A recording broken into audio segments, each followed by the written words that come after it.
कुछ दिनों से जहां आरसपुरा में शिशु समाधि का मुद्दा चल रहा है, मैं उसी उपलक्ष्य में आपसे ये बात बताना चाहता हूं कि जहां की ये बात चल रही है, मेरा घर वहीं पे है। मेरे घर के सामने ही ये शिशु समाधियाँ का जो स्थान है वहाँ पे है।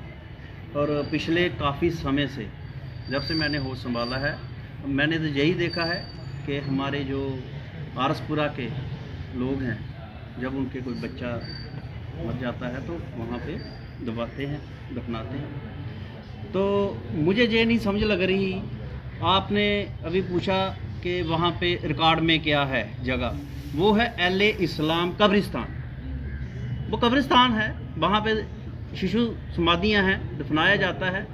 मैं वक्फ बोर्ड से भी ये पूछना चाहता हूँ कि वो ये जो अलाटमेंटें कर रहा है, ये किस बेस पे कर रहा है। दूसरा, गुज्जर बस्ती का इन्होंने कहा, वहाँ पे कोई गुज्जर बस्ती नहीं थी। कुछ साल पहले वहाँ पे दो कोई गुज्जर आए हैं जिन्होंने माल मवेशी लाए और अपने कुल्ले डाले।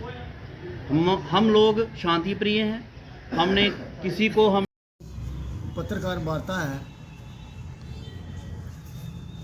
कल मैंने देखा एक जम्मू से वकील आया हुआ, उसने पोस्ट डाली हुई है कि भाई इधर गुजर बस्ती में लोगों को तंग किया जा रहा है। उन्होंने अपील भी की सरकार से कि उमर साहब आप भी आओ, फारूक साहब आप भी आओ।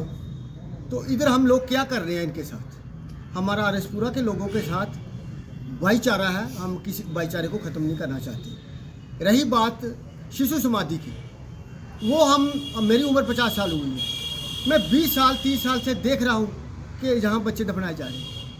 और जो माफिया है वक्फ बोर्ड, वो पैसे लेता है, उसने अपना धंधा बनाया हुआ है। पिछले दिनों उन्होंने पैसे दुकानें कंस्ट्रक्शन वो करवा दी पैसे लेकर। अब वो क्या कर रहा है, अब वो शेड बनवाया उसने उधर। वो वहाँ पे एक बाहर से आया हुआ है, एक मैं आपको बताना चाहता हूँ, मौलवी। वो क्या करता है, फांडे करता है लोगों को, वो लड़कियों को वहाँ पे लेके जाता है, वो फांडे करता है। वो उसने एक शेड बनाया हुआ, शेड वो हमारी शिशु समाधि के ऊपर बनाया हुआ। हमारी सरकार से मांग है वो शेड को डिसमेंटल करो, तो वहाँ पे हम अपने बच्चों जो उनकी समाधियाँ बनाएं। हमारा यही तो मुद्दा है। मैं सरकार से और प्रशासन से मांग करता हूँ, जो बाहर से लोग आते हैं, पुंछ, जोरी, मेंढर, कालाकोट से, डोडा, भद्रवाह से, ये चिट्टा लेके आते हैं। हमारे बच्चों की क्या हालत कर दी इन्होंने। जितने भी पकड़े जा रहे हैं सब यही तो है।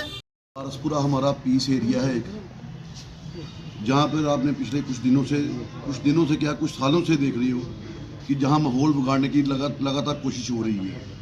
कुछ बाहरी लोग आए हुए हैं, क्या मैं बाहरी लोगों का नाम लेना नहीं चाहता, कोई अर्जोरी के हैं, कुछ आगे पीछे के हैं, हम ज़्यादा डिस्कस नहीं इस मामले को करते। वो आके जहाँ का माहौल बिगाड़ रही हैं।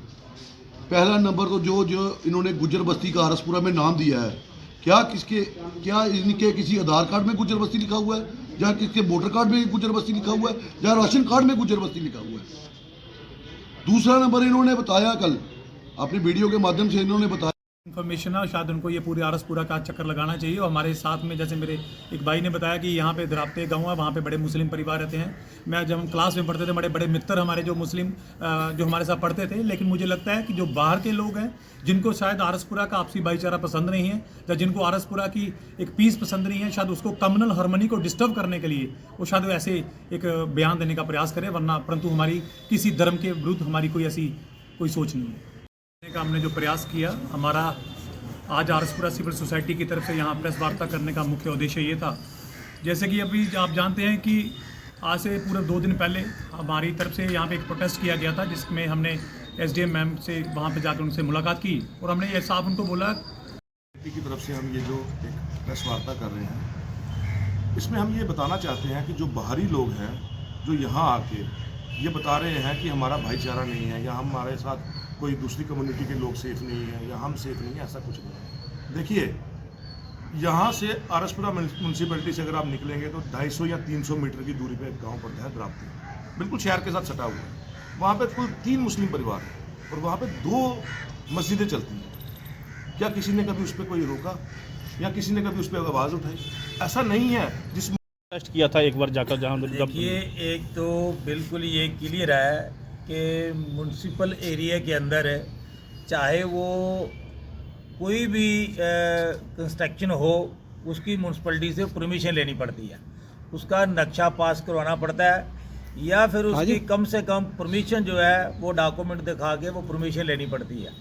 ये जो शेड तोड़ा गया, उतारा गया, यहाँ पर अभी ये मसला जो बना है, ये मेरे समय में भी कुछ लोग एक एप्लीकेशन लेके आए थे कि वहाँ पर हमने एक शेड बनाना है। हमारे मन में ये था कि ये इनके पास भैंस भूस वगैरह है, शायद ये अपनी भैंस के लिए शेड बनाना चाहते हैं वहाँ पर, लेकिन फिर भी हमने इन्हें परमिशन नहीं दी। हमने कहा कि जब तक आप लैंड स्टेटस नहीं लाओगे हम आपको परमिशन नहीं देंगे।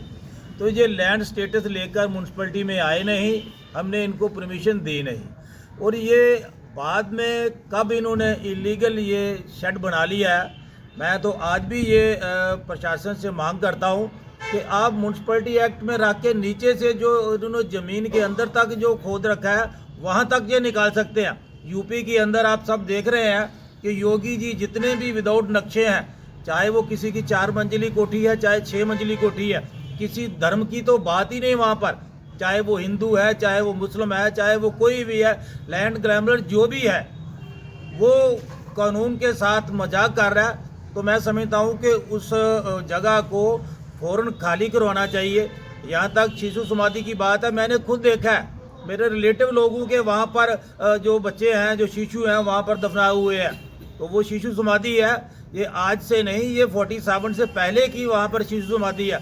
कोई ये बता दे आकर वहाँ पर कि 47 से पहले यहाँ पर हमारा मस्जिद थी।